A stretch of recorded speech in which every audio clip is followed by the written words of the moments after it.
दोस्तों, यदि आपने साल 2023 में बिहार विद्यालय परीक्षा समिति से 10वीं कक्षा पास किया होगा तो आपके लिए काफ़ी बड़ी खुशखबरी है।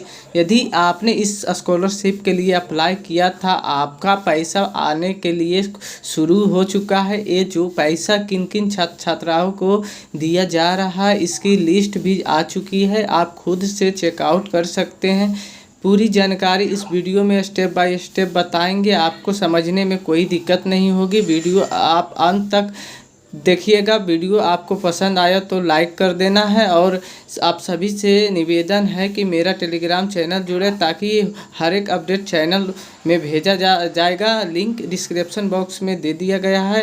अभी हम स्क्रीन पर चलते हैं, कैसे चेक कर सकते हैं पैसा मिलेगा या नहीं मिलेगा, अभी कहाँ प्रोसेस का है, जानकारी चेकआउट कर सकते हैं।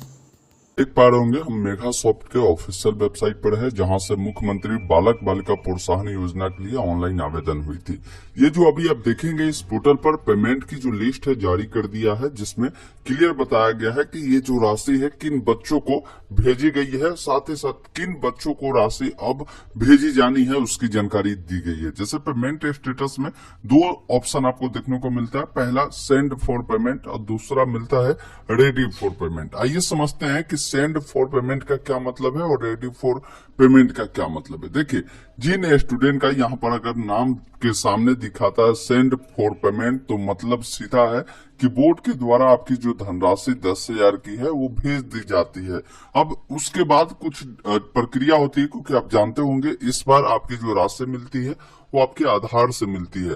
अब जैसे ही ये पूरी प्रक्रिया होगी उसके बाद आपके खाते में पैसा मिल जाएगा, मतलब पैसा वहां से भेज दिया जाता है आपके खाते में। पैसा एक बार चेक करिए, अगर नहीं आया है तो आपको 2 से 4 दिन का समय लगेगा। ये राशि आपके खाते में क्रेडिट कर दिए जाएंगे जिन कैंडिडेट का सेंड फॉर पेमेंट दिखाई दे रहा है।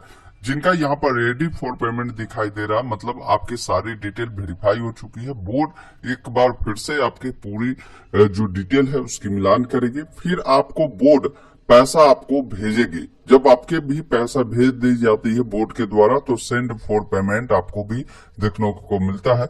रेडी फॉर पेमेंट का क्लियर मतलब है कि आपका पैसा अब भेजे जाने के लिए रेडी है, आपको कुछ दिन वेट करना है। तो ये आपने समझा।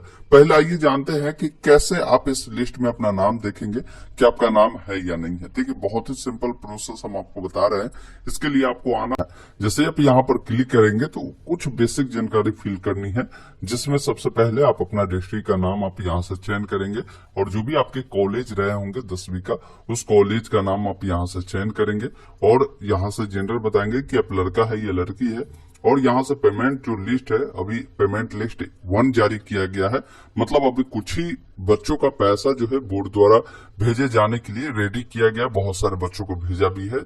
तो पेमेंट लिस्ट अभी 1 है, आने वाले कुछ समय में पेमेंट लिस्ट 2, 3, 4 आएगा। तो अगर पेमेंट लिस्ट 1 में आपका नाम नहीं आया तो पेमेंट लिस्ट 2 आ जाएगा, तो उस पर क्लिक कर लीजिएगा। 3 आएगा तो उस पर क्लिक करके उस सब में चेक कर लीजिएगा। उसके बाद सर्च वाले ऑप्शन पर क्लिक कर लीजिएगा।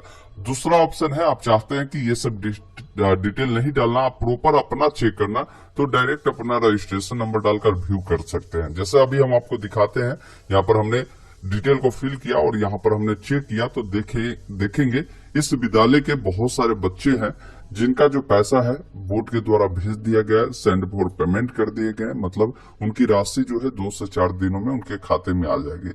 जिनका यहाँ पर देखेंगे बहुत सारे बच्चे ऐसे हैं जिनका सारा वेरिफिकेशन हो चुका होगा, यहाँ पर रेडी फॉर पेमेंट देखने को मिलता है। तो उनका मतलब ये है कि उन बच्चों का भी पैसा मिलेगा, लेकिन इनको थोड़ा सा समय लगेगा, वही मान लीजिए 10 दिन लगेगा इन बच्चों को भी पैसा आने में। ये आपने समझा। देखिए, अगर मान लीजिए आपका इस लिस्ट में नाम शामिल नहीं किए गए हैं तो एक और कारण हो सकते हैं। फॉर्म को पहले एक बार देख लीजिए कि कहीं ना कहीं फॉर्म रिजेक्ट तो नहीं हुए हैं। इसे चेक करने के लिए इस वेबसाइट पर जब आप आएंगे, चेक एप्लीकेशन स्टेटस का ऑप्शन मिलता है, जिसके सामने आप क्लिक करेंगे। यहाँ पर आपको अपना रजिस्ट्रेशन नंबर डालना है और सर्च वाले विकल्प पर क्लिक करना है। अब यहाँ पर देखेंगे आपकी करेंट स्टेटस बताएगी, जिसमें आपकी सारी जानकारी देखने को मिलता है। अब यहाँ पर मेन जानकारी देखना है, बेनिफिशियरी स्टेटस में आपका सारा डिटेल वेरीफाई होनी चाहिए और आपने फॉर्म को हर हाल में फाइनलाइज किया होना चाहिए और फाइनलाइज डेट मिलेगा और यहीं पर आपको बताएगा कि आपका पेमेंट का स्टेटस क्या है। तो यहाँ पर बता रहा है इन प्रोसेस में है, इसका मतलब है कि आपकी राशि मिलेगी। कहीं भी कोई परेशानी आपको नहीं होगी, थोड़ा सा वेट करना होगा आपको। अगर यहाँ पर आप देखते हैं बेनिफिशियरी स्टेटस में कहीं भी कोई कारण से आपके फॉर्म को रिजेक्ट किए गए हैं तो उसे आप कैसे सही करवा सकते हैं, उसकी जानकारी हम आपको बताते हैं। इसके लिए इसी वेबसाइट पर जब आप आएंगे एक आपको लिंक मिलेगा ग्रीवियंस का, जिसके सामने आपको क्लिक करना है। ग्रीवियंस का मतलब होता है कि आप शिकायत दर्ज कर रहे हैं। जब इस पर क्लिक करेंगे एक फॉर्म खुलेगा, इसमें आप बताएंगे, जैसे आप एक स्टूडेंट है तो टाइप में स्टूडेंट रहेगा, आपका जो भी नाम होगा वो बताएंगे, आपकी जो भी डिस्ट्रिक्ट होगा उसकी जानकारी देंगे, अपना मोबाइल नंबर डालेंगे, ईमेल आईडी देना चाहते तो दे सकते हैं। और यहाँ पर आपको ग्रीवियंस के लिए कई सारे ऑप्शन मिल जाएंगे, उससे आप सेलेक्ट करेंगे। अभी हालांकि नहीं आ रहा, हो सके आप डिटेल जब डालिएगा ये आ जाएगा। और इसके लिए जो भी आप शिकायत दर्ज करना चाहते हैं 250 वर्डों में इस बॉक्स में आपको लिख देना है। अपना रजिस्ट्रेशन नंबर उपलब्ध करानी है, यूजर आईडी आ चुकी है तो उसे डालेंगे। और आप यहाँ पर डॉक्यूमेंट भी दे सकते हैं, जैसे मान लीजिए किन्हीं बच्चे का अगर उनका डेट ऑफ बर्थ के कारण फॉर्म को रिजेक्ट कर दिए गए हैं या मिसमैच कर दिए गए हैं, तो वैसे स्थिति में आप एक सपोर्टिंग डॉक्यूमेंट दे सकते हैं जिसमें आपकी डेट ऑफ बर्थ मैच खाती हो, उसे आप यहाँ पर लगा दीजिएगा। कैटेगरी में अगर कोई मिसमैच है तो इससे अनुसार उसे अपलोड कर यहाँ से सबमिट कर दीजिएगा। ये पहला तरीका है। दूसरा तरीका, जब यहाँ से होम वाले विकल्प पर क्लिक करते हैं तो उनके वेबसाइट पर भी एक लिंक दिया गया है कि जिन बच्चों का कास्ट सर्टिफिकेट अगर कैटेगरी मिसमैच है तो उनको यहाँ पर ऑप्शन मिलता है कि आप डायरेक्ट इस पर क्लिक करें और यहाँ पर अपना रजिस्ट्रेशन नंबर, मोबाइल नंबर डालकर वेरीफाई करें और अपना जो कास्ट सर्टिफिकेट है और इससे जुड़ा कोई रिलेवेंट डॉक्यूमेंट होगा उससे आप अपलोड कर देंगे तो ये आपका यहाँ से भी काम होगा।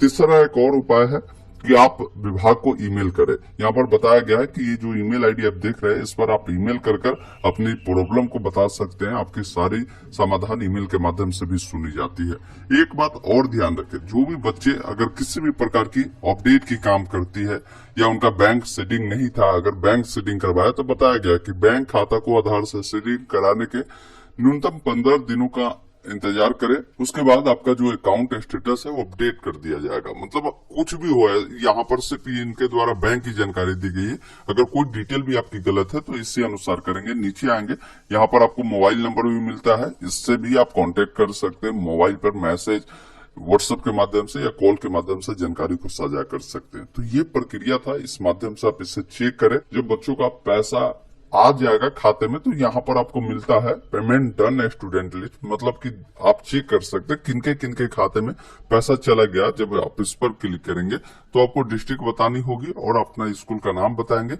और यहाँ से व्यू वाले विकल्प पर क्लिक करेंगे तो यहाँ से उसकी जानकारी मिलेगी। अभी नो रिकॉर्ड फाउंड है, मतलब अभी उस स्कूल के कोई भी बच्चे के खाते में अभी तक पैसा नहीं मिला है, इसलिए ये डिटेल मिल रही है। तो इस प्रकार इन तमाम जानकारी को आप चेक कर सकते हैं यदि अपने प्रोत्साहन राशि के लिए